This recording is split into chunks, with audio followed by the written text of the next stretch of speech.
Hey everyone, it's Hairyfrankfurt, and it's time that I finally spoke about a few things that have happened in the last literally 9 months that I have not been filming videos. Now, first of all, there were a whole series of things, and I would love to make all of these into one video and just be like, this is where I've been, this is what I've been doing. But all of them do require their own video. So the first one that I'm going to talk about right now is one that people in my real life have actually been spreading rumors about, and I thought I'd just come clean and let you know what the hell happened to my old job. Side note, I apologize for the noise of the AC and my housemate outside. Now, some of you may be aware that I used to have a job. I don't know if I ever mentioned what kind of work it was, but it was my first office job, so to speak, and I was working casual hours at a position that I was reasonably comfortable in. The work was pretty basic. It was outbound calls, and I want to put it out there and say I was working for a union. It was outbound calls for a union, and this was a job that I had actually gotten as a result of my friend putting me forward for it because he kind of knew the desperate circumstances that I was in at the time. This was a long time ago, so this is like 2016, something like that. Anyways, the time is not really entirely relevant. I just want to say that I have no ill feelings to the people that work at this union, or I have no ill feelings towards this organization. I don't think that they really practiced what they preached in terms of being a workers' union, and that's kind of why I wanted to make this story time, because I truly think of myself as a leftist. I believe in the rights of working people, and I believe in putting people first, and these are kind of like values that I definitely align with. But working there, I didn't feel like I was aligning with my values, and it didn't feel like they were really practicing what they preached, like I said. So the thing that really frustrates me is that working there, the job itself was not difficult. It's so hard for me to say this without just like going out there and straight up saying it, but working in this union, at least in the position that I had, I didn't feel like I was doing any real union work. And I know that workers' unions in Australia really get a bad rap because all they do is protest and feed to the political party of the Australian Labor Party, and I get that. I can see why unions get a bad rap, and I will say that a lot of my job was pushing political party, like the political party, and I don't have anything wrong with that, but I'm not politically minded in my nature, and it wasn't something that I could really get behind. I can sell shit and I can sell the idea that you should be voting for someone, but that feels dirty to me, and that really, like, I don't believe that the politician is really gonna do what they say they will. And I am your typical voter in that I don't buy any of the bullshit. I don't buy the, I'll put in a new fucking community hall, and like, I mean, it's stupid. And that is the mindset that I always have had and always had while I was in that position. So me working there was really dumb because it was infuriating calling voters, and it was infuriating calling people who were being treated like absolute shit in their workplace.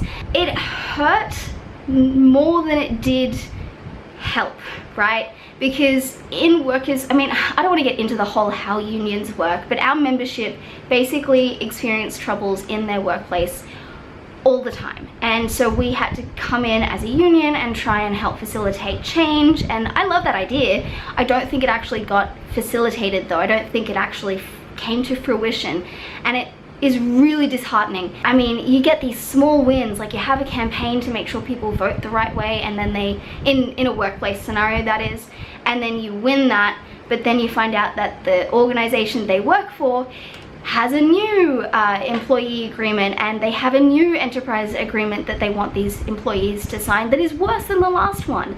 And so it's like you're up against a beast that doesn't want to change, and you're trying your best to kind of facilitate change in an environment that is not very change ready. And these companies, these businesses, just do not give a fuck about their employees, and I get that.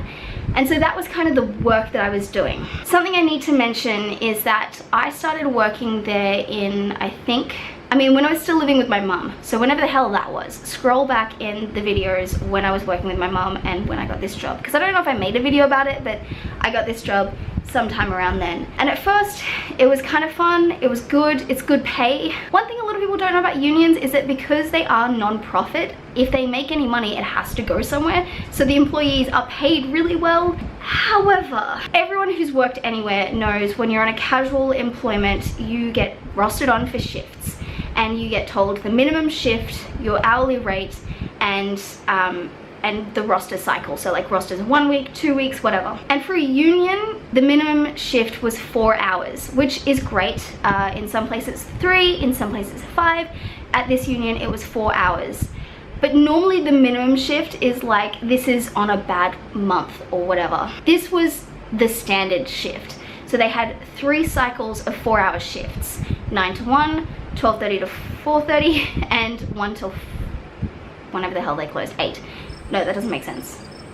Yeah, 4 to 8, that's right, 4 to 8. So there was 3 4-hour shifts that you could get. And then sometimes, if you were incredibly lucky, you got the 9 till 4:30 with a break. So it's really not that good. You were never really rostered for like a full shift. That's neither here nor there. Like, you're getting paid a lot and they needed to Sudoku their finances, and I get that. And again, I was in the outbound calls. We were given jobs that were kind of like, here's a list of people to call and here's what you need to tell them, here's a script, so on and so forth.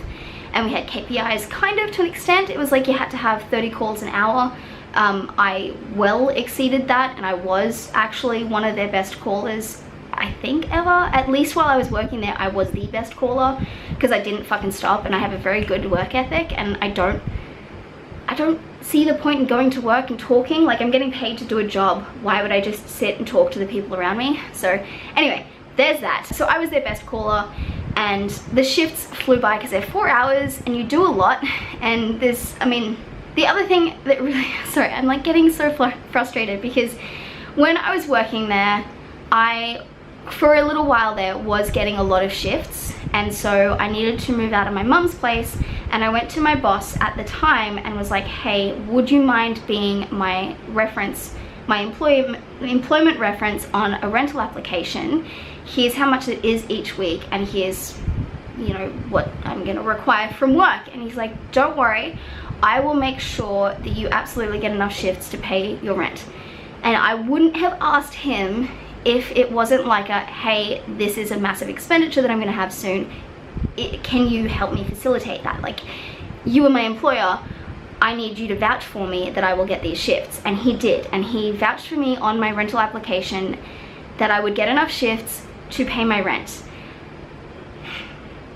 So I moved, and I was paying $370 a week in rent, which, I'm not gonna lie, it was a stupid move on my part, because the very next week or so we got told shifts cancelled indefinitely. And this was not an uncommon occurrence, right? This happened all the fucking time. So we'd show up for our shift, we'd get the text saying, what are your availabilities for next week? You'd send them in, and then you'd get a text back saying shifts cancelled indefinitely. So if you showed up for your 9 to 1, you were expected to go home, and because you didn't meet the minimum shift requirement, that hour got put onto another shift in order for you to get paid that hour without getting paid the minimum shift, which defeats the purpose of having a minimum shift. It completely defeats the purpose. Like, the whole point of having a minimum shift is like, if you show up for work and we have to send you home, you have to get paid for that 4 hours. But for whatever reason, that was one of the practices that we were expected to just be complacent with. And so we would get told there's a new list, work is available, let us know. And like I said, the KPI was 30 calls an hour, and we'd get a text saying, yep, shifts on, 2 people at 9 to 1, 2 people at 12:30 to 4:30, 2 people at 4 to 8 for 5 days, or well, actually 7 days, because on Saturdays and Sundays, okay, Sundays we didn't work very often because that was just way too expensive. But on Saturdays, sometimes we had the 9 to 4 shift, or 9 to 1, something, I don't fucking know, who cares? And so we would get the text saying, rosters on, what are your availabilities, let us know, we'll roster you on. And then we'd get told shifts cancelled indefinitely, and then we'd be gone for like a couple months or like a couple weeks or whatever the case may be. Like the thing that really frustrated me is that we work for the better conditions of employees and workers, and the people that work there have some of the most fucking unpredictable conditions in their workplace. Like you can show up for a shift and find out that the list of people that 6 people that day are supposed to call 30 people once. I'm like, I can do that in literally 30 minutes. How the hell are you gonna keep these people doing their job? So it was just like, it was the idiocracy of like not having the work, but then getting people's hopes up and then dashing them completely. Like to roster people on for an entire week when you know you've only got 30 people that need to be called, and I rock up and I do those 30 calls in like an hour, and then you say, well, everyone go home. That is just, it was just, and like, I'm not saying it's illegal. I'm not going to question the legality of it, because obviously we were casual employees, and my boss would love to tell us on a regular basis that we were disposable because we're just casuals. Just disposable because we're casuals and we really didn't matter. And so that was like the biggest thing for me. I'm like, you can't, because it was like, oh, you're our best callers, like you're doing a great job, but you're disposable. It's like compliment and an insult. Like it was just this like, and I know it sounds fucking retarded for me to be like it was emotional manipulation, but it was emotionally fucking draining, and it was like so stressful. Not the work itself, but all of the workplace nuance around it, and all of the like the whole, am I gonna be told to go home today, and am I gonna be told that there's shifts for the rest of the month today? Like you didn't know what to expect, and that unpredictability is terrifying when you literally just signed yourself up for 6 months of more than you can afford without that job. So that was one of the biggest stresses in my life for a lot of the beginning of this year, because when we were working it was great, except for the, you know, you're disposable every second shift, and then when we weren't working it was stressful because I had no real income. I'm a student, so I was getting student benefits, but that's like less than my rent. Put it that way. That was less than my rent. So that was majority of the stress that I was experiencing, and so as a result I had to kind of like be creative. And while we were all still like on the roster, we were all still employed, I went and looked for another job. And I mean, fucking everyone did. Like I had one of my dear friends, I mean the 2 girls that I was really close with at that workplace both found jobs in one of these shifts cancelled indefinitely bouts, because it was just unpredictable. It was like you'd go in hopeful for months of work and then get told, lol, jokes, bye. And like, who the fuck needs that in their life? Like I don't even care if you can afford your rent, if you own your home outright, no one deserves that. Okay, a little excited there. But the 2 girls that I really became quite close with at that workplace both found jobs in much better positions while we were going through this fucking emotional like, so I looked for work elsewhere as well, and I also managed to find another job in a much more suitable organization, and I am now in a different kind of position. I work in customer service, and so customers, it's not a union, which I don't mind, neither here nor there. I would work for a union again, but I was asked when I sent in my letter of resignation, by the way, I was asked whether I wanted to keep the job just for a few weekend shifts, and I did decline. And so the whole thing that is happening in my real life, which sounds so fucking obnoxious because my real life like hardly even exists, and I don't know how people find me important enough to make rumors about me, but the point is I quit my job. I did not get fired. I was not laid off. I was not under any like there was no contract that I couldn't do certain things. But I'm not gonna get into all of that, and I might, not in this video, maybe in another one. But the point is, I quit my job for a better one, and now I actually am guaranteed hours, because the minimum shift is 3 hours, but we get like work times. So it's like 9 till 6 is a shift because you work in an office in a customer service position. Actually guaranteed hours. I'm happier where I am because I'm not worrying about go home, leave us.